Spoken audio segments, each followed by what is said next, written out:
The image of the dead, dead in my mind.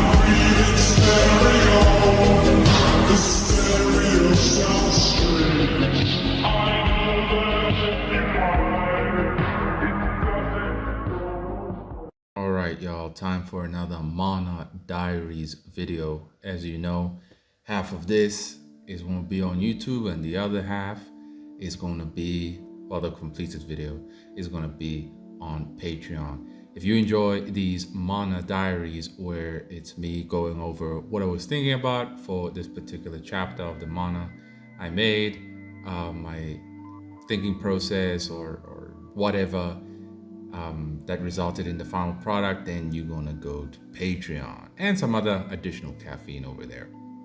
So this is the second time I'm recording this video. The first one I was talking for an hour, only to realize that eventually the recording stopped because somebody called me and they know who they are. I'm not blaming you, man, but damn it, did I feel demoralized. I suppose it goes along with this chapter and the contents of it. However, this was not supposed to be a day where I feel demoralized. It was supposed to be a day of celebration. Why? Because I managed to draw 40 pages in 13 days. When I first started this chapter, it was on January 1st. Today is January 13th, upon recording this video. And I managed to finish everything. I thought it would take me at least 20 days, but it took me 13 days, less than 2 weeks. This has shown me that, you know what, I never lost my youthful energy whatsoever. I was just overwhelmed by the circumstance because I was trying to navigate how to live life within the circumstance. And in a way, that's what bloody hell is about. How do you live a life filled with darkness? How do you live a life while being stuck in deepest darkness with vampire overlords above you? And in a way, in reality, I had not completely found an answer to that. But with this chapter, well, with these chapters, 22 and 23, I think the answer has been found. Because this past week, I was demoralized, but I kept drawing. Yesterday in particular, I was completely emotionally eviscerated. And I did not know if I was going to finish by the 20th or not. But I knew that there is nothing else for you to do in your circumstance except working on the product. That liquor ain't gonna help you. That damn drug ain't gonna help you. No hussy gonna help you. No cheeseburger gonna help you. Consuming anything isn't going to help you. But instead, producing something will help you. And then the answer was unlocked that I see. So in deepest darkness, your only means of clawing yourself out, digging yourself out, is by producing something. And this goes hand in hand with what I always say, that stop being a consumer, but above all else, a passive consumer, where you just sit there and play this video as background music while you play a video game or you do something else where you're not actively engaged, but you just have the radio on. I am not a radio. I am not anyone's background noise. I am a teacher with credibility now, right? A teacher worth honor now. I mean, it's always been like that, but now more than ever. Why? Because only I, so far, in this indie space have been able to do 40 pages in 13 days, right? Meaning I could do 80 pages in a month if I wanted, right? I know I can. See, I thought that my superpower of stamina disappeared with my youth, but it never went anywhere. It was just buried under the mountain of hopelessness that was the circumstance. But when I got my shovel, that is my pencil, and I started sketching away, oh, that mountain didn't seem so intimidating anymore. Suddenly, I was right above it. Suddenly, I was looking at the horizon. Suddenly, there was sunlight. And suddenly, the dread disappeared, and I could recognize who I am once more. Now, of course, this is all temporary. You have to dig your way or climb the mountain every time, and this dopamine satisfaction that you feel of finishing a project only lasts a couple of days. And others can say, well, it's not worth it then. Well, sure as hell better than smoking it every day and rotting away eating burgers all day, because you constantly need more burgers. And next thing you know, you are leaving no crumbs behind, right? So I learned a lot with this chapter, finishing it. I learned that I still have the superpowers. I learned that I can compete with the Japanese, stamina wise. I mean, they do 40 chapters a month when they do monthly. I can do 40 chapters half a month at this rate, right? I can compete, I can contend, and I can destroy those whom we thought were the top dogs. Not anymore, right? I am here and I can compete. And for those who will say, well, you're still not the best artist ever, I never said I was. In fact, I even said that I'm not really artistically talented, but I know that I am narratively talented based on the facts that we examined when it comes to the hero's journey and Kishi no Kentsu, whatever, the Japanese storytelling structure, and so on. It is subconsciously within me, right? And I already explained the science behind it in that video. So we won't be looking at this chapter, and again, you want the full breakdown of it, you'll find it on Patreon. So let's start with the cover. Now, this cover right here, for those who've been following the story closely, I mean, surely should let you know that, oh damn, something crazy about to happen here. And the title of it, Collapse, oh damn, something crazy really about to happen over here.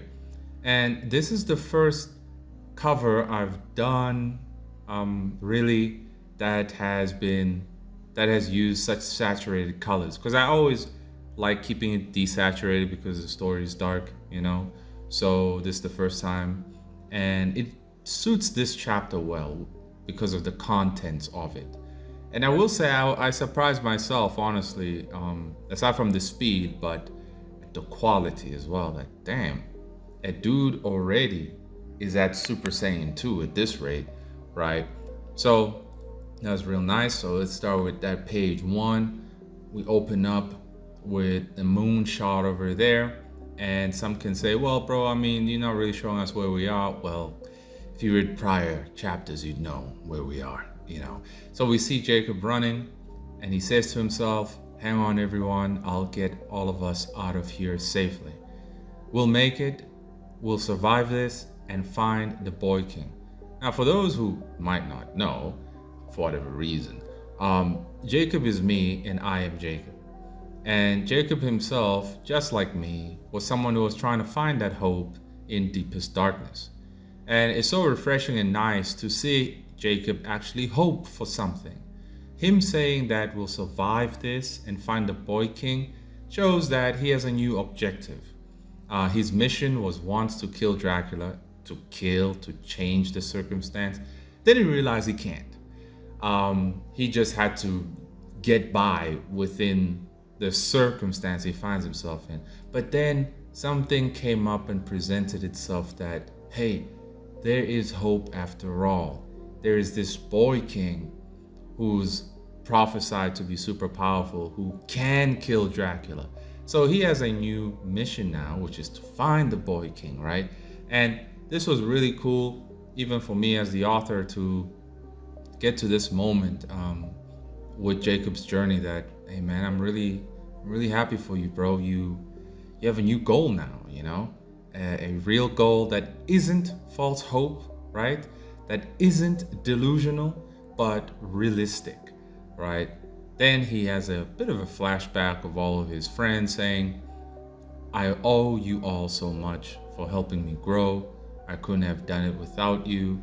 And so I'll make sure that we all leave here in one piece. After that, I'll be sure to give you all the proper thank you. That's long overdue. Also, making the announcement now, if anybody knows any voice actor, I'm looking for a voice actor for Jacob. He has to be able to sound like English Ichigo or better or close to it. Doesn't have to be exactly, not exactly like Ichigo, but something similar to Johnny Youngbuck. So if y'all are voice actors or you know somebody, let them know. Send me a DM on Instagram so we can get to recording. And obviously I gotta pay, so you let me know the price and so on. Because next time it'd be really cool to have the voice actor of Jacob actually make a video like this if Jacob is the one talking most of the time. So yeah, I look forward to that. Shouldn't be too hard to find a voice actor. So yeah, if y'all know anybody, let me know. And then we see him with a smile, a determined look, saying, yeah, I can do this. But then Dracula says, leaving so soon? And he is shocked, but not surprised, right? How can you be shocked, but not surprised? Well, you can, bro, all right? Let's just leave it there. So in this moment, there's also an extrapolation from reality. And the irony is, I had recorded this for a whole hour only for it to get destroyed. And I was surprised that it got destroyed, but not surprised. Not shocked. Wait, what? I was surprised or shocked that it got destroyed, but not surprised. Yes. So notice how me and Jacob have similar experiences. As I said, he is me and I am him. And I was not surprised. I was shocked, but I wasn't surprised. And literally, like Jacob right here, him sighing and saying, honestly, why am I not surprised? And then he gets his sword out. That's literally what happened to me just now. So the circumstance, y'all, honestly, it doesn't surprise us. But it can be shocking sometimes. Like, you gotta be kidding me. But oh well. So he turns back and we see Dracula come out. Now it's not really Dracula, it's Dracula possessing Stefan, his son. So he comes out and says, well done, Tepesh. You have indeed grown. However, that will not be enough. I don't know what type of guy I need to voice Dracula, but we'll find somebody eventually. He then continues to say, though I am surprised, that transformation of yours is quite strong. Had this body been of a B-rank captain, the damage would have been fatal. Now this is very important. This shows how far Jacob has come, because the first time he transformed using Soul Sync, it was against Aska, the vampire captain. And he got completely bodied with one punch at full power at the time. And the damage that he did to Aska was just cut off his arm, but that's really nothing. To the point where Aska even said that your transformation is half-baked. But now we have Dracula in his body, in his son's body, complimenting Jacob that, wow, this is actually pretty strong. This means as Jacob is right now, he is capable of slaying vampire captains of B rank and below. What rank is Aska? Yeah, I mean, it should be obvious. He's higher. He is an A rank. There's A rank and S ranks that are, above the B, and then there is the Royal Vanguard, I mean, and then there is the Black Legion. The Black Legion is on its own level, but it's below the Royal Vanguard. And it's going to be so awesome as to who is the head of the Black Legion, because every other vampire captain thus far in the story has been a raid legion captain, right? We've seen the Royal Vanguard, which is Dracula's children, but we haven't seen anyone from the Black Legion yet. So it's going to be really cool when you find out who it is, somebody very important, right? So we see Jacob think here, speaking telepathically to Lisa, asking her, hey, tell me, can I use the harpazo technique from this distance to get everyone out of here? Now, the harpazo technique was used in chapter 5. It's what he used to dodge Diana's attack, and harpazo is, in Christian terms, the rapture, the catching away. Basically, in the context of the story, you're able to be raptured to a different location with a number of people with you. But Lisa says, unfortunately, you can't do that. It can only work if everyone is within a 10-meter radius. So Jacob's in trouble, and Dracula asks him, finally realizing that escape is impossible, I see. So, what now? And he says, thinking to himself, I guess this is it after all. But responds to him saying, isn't it obvious? I'll just cut you down for real this time. Now, in this moment where the character is responding to another character while thinking, I thought it was no big deal, but Rash Plays, the guy who reviewed volume 1 and 2, he found it really interesting and cool. And I was like, what, really? Well, okay. So I just wanted to mention that some people think it's really cool that they be thinking while talking to somebody at the same time. So, okay. Then Dracula thinks to himself again, saying, maybe I can, right? I did inflict real damage after all. Dracula responds saying, cut me with a broken sword.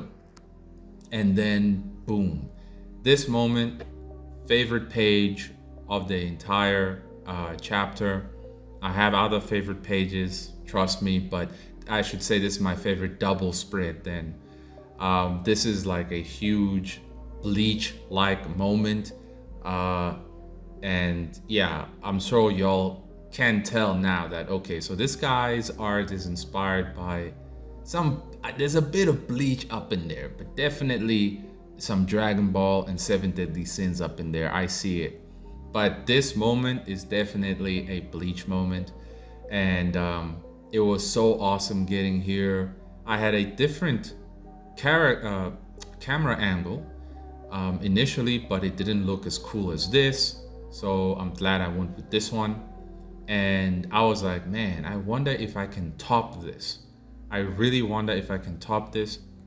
And such thoughts come about because sometimes you think you've reached your limit, but you never really know until you keep pushing beyond the limit you thought you've reached, So, but this moment means so much and has so much impact because of all the preparations done to get to this very moment. So it's really cool. You can't just have an impactful moment without context, You have to build context so that there can be true impact. That is the only way. Without that, then this would just be, oh, that looks cool, but it means nothing. Oh, that looks nice, but there's no substance. It got substance in this, right? when you read volume 3 in its entirety, you're gonna feel it. If you read volume 2 even, oh yeah, you're just, guys, I put in the work. Put in the work to make every moment impactful and meaningful. So very cool double spread, my favorite probably of all time in the entire series so far. And then he looks at it and says, what the, when did he looks at it some more, and then he just drops it on the ground and says, oh well. I've always wanted to do that in a story where an important character or the main character knows he's screwed and he just says, oh well. Man, first time I saw that in a story was in The Boys season 1. The Boys is a terrible series. I thought it would get somewhere, but it never did, and it never will. So whatever. But in season 1, the end of it, we have Butcher who tried to kill Homelander and realized that he can't kill him with the bomb. And Homelander's like, what now? And Butcher's like, oh well. And then he detonates the bomb. That was a cool moment. He knew he's doomed, but he stuck on mission and he didn't turn back and run. Just said, oh well, whatever. And in this moment, Jacob sees his sword is broken. He ain't falling to the ground as he's been falling to the ground in prior chapters. He's not afraid. He's not intimidated. He's just saying, oh well. And he drops it to the ground. And then he says, if this is the end, then so be it. I don't fear dying anymore. My soul will ascend and be one with the King of Light. Now, the Christian aspects of bloody hell, right, is some can say, oh well, it's not really, it's hard to tell and whatnot, and that's actually a good thing, because a lot of so-called Christian creators, they want to draw hip-hop Jesus and say, yeah, this is a work of art. No, you're a disgrace, bro. Ain't no hip-hop Jesus. That's blasphemy, you sick, disgusting freak. Now bloody hell is a story that's going to show the practicality of living with faith. A lot of people just want to pray and sit down and wait for cookies to fall out the sky. No, you're actually supposed to practically live your life and work with your hands. Jacob's sword just broke, then he gets his hands ready, right? That's practical, faithful living. Ain't no kumbaya. Ain't no I'ma pay tithe and then I'ma get 20 times what I gave the pastor. None of that, bro. You're gonna go get 20 times what you're worth by working for it with your hands, all right? And even in the face of complete annihilation, you gonna give thanks to the Lord and throw them hands and die if you gotta die, boy, right? None of that kumbaya trash. So anyway, he then says, but I'll at least go out with a bang. With the last of my strength, I will die with glory. Thanks for everything, everyone, but especially you, Lisa. And then he activates soul sync mode, and some might say he's saying something cheesy over here. Well, whatever. And it would be if the next page was a bit cheesy, but the next page isn't. He says, my sword may be broken, but my spirit remains sharp. So bring it on, Dracula. You can kill my body, but not my spirit. Oh, bro, that is so cliche. Oh, we've heard that before. Yeah, it would be cliche if he actually did something insane, like, yeah, he's punching Dracula and yada, yada, yada, all that garbage. No, this is bloody hell, bro. Extrapolated from reality. You can put your hands up and be ready to fight, but that circumstance gonna get you just like this. Boom. Dracula be like, no, but I can break it. I can't break your spirit. Dracula dropping that telekinesis up on Jacob, and he says to him, you can never be strong enough with that thing inside of you. Jacob realizes that he can't move. Dracula uses that flick of the finger, bringing him closer to him, using that telekinesis, almighty pull, that Shinna Tensei from Naruto. Some might say I ripped it off, but nigga, please. Telekinesis is telekinesis, okay? So, I really like this panel here, where it's just pitch black and we see the hand. I forgot to color in his eye red. Gotta do that. But yeah, so he brings in Jacob. Why do I keep confusing the two as if they're the same person? Ay, chihuahua. He brings in Jacob for an attack. And pay attention to what he says. You can never be strong enough with that thing still inside of you. So I'll remove it from you permanently. What's he talking about? Who is he talking about? Well, we're about to see. And then he gives Jacob one hell of a punch. We see him wind it up and punch Jacob to the gut, ripping his shirt completely into shreds. And he punched him so hard that it knocks him right out of the soul sync transformation. We see a pause over here where his pupils even just roll back and he starts to bleed before gushing out all kinds of blood, right? I dig this, these two pages over here, really cool. And then we see that blood hitting the floor and Jacob lands on his knees and he says to himself, he completely shattered my soul barrier. Damage critical. So yeah, you can say, some people can say, now you know what, man, you always beat up Jacob too much. Like, it's not fair, bro. We want to see him win. The dude has gotten many wins. He's gotten, in fact, more wins, important wins, than actual physical wins. Because not only is Bloody Hell about the physical struggle of winning battles and whatnot, but it's also about the emotional. And I would say the battles that Jacob has won thus far are the most important, which is emotional stability and emotional maturity. Without those two, you can't swing your sword right. Let me say that again. If you don't have emotional maturity and stability, you can't swing your sword right. And Jacob has had great character development in the emotional maturity side and emotional stability side. And that matters way more than the physical. The physical is the last piece of the puzzle, right? So we see him here saying, I can't hold it. And then he gushes more blood out and it looks like Lisa pops right out of him. And remember, the soul barrier is a technique that he learned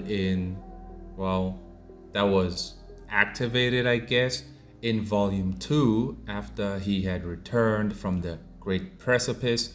How the soul barrier's use is that it limits the destructive force or decreases the destructive force of any attack entering an invisible bubble, so not to damage him severely. But Dracula managed to override that completely. So he punches him so hard that he's critical to the point where Lisa is smacked right out of him. And we have something interesting here where Dracula looks at Lisa saying, it's been a long time, hasn't it, Lisiel? Like, whoa, man, wait a minute. Are you saying Dracula and Lisa know each other? What a crazy turn of events. What's up with that? Yeah, they know each other. They do. And of course, everything will be revealed in due time. And obviously, Jacob never knew this, that, wait, Lisa, you actually know Dracula personally and he knows you too. Yeah, it's going to be amazing when I reveal what Dracula actually really is. and what Lisa really is and how they all know each other, So it's going to be so cool. And we see Lisa underground over here saying, Dracula. Then she thinks to herself, saying, this is bad. He severed the soul thread I had with Jacob. Without it, this means, yes, this means your interference with my plans end here. And he uses telekinesis on Lisa as well. And she yells, let go of me, you monster. And we see Jacob's eye looking back, seeing his best friend, only friend, or not only friend, best of friend, get manhandled. And oh boy. Now, if you read volume 2, in chapter 9, it was revealed that fairies cannot die, right? So others can say, well, bro, is Dracula gonna kill her or something? Because I thought you said fairies can't die.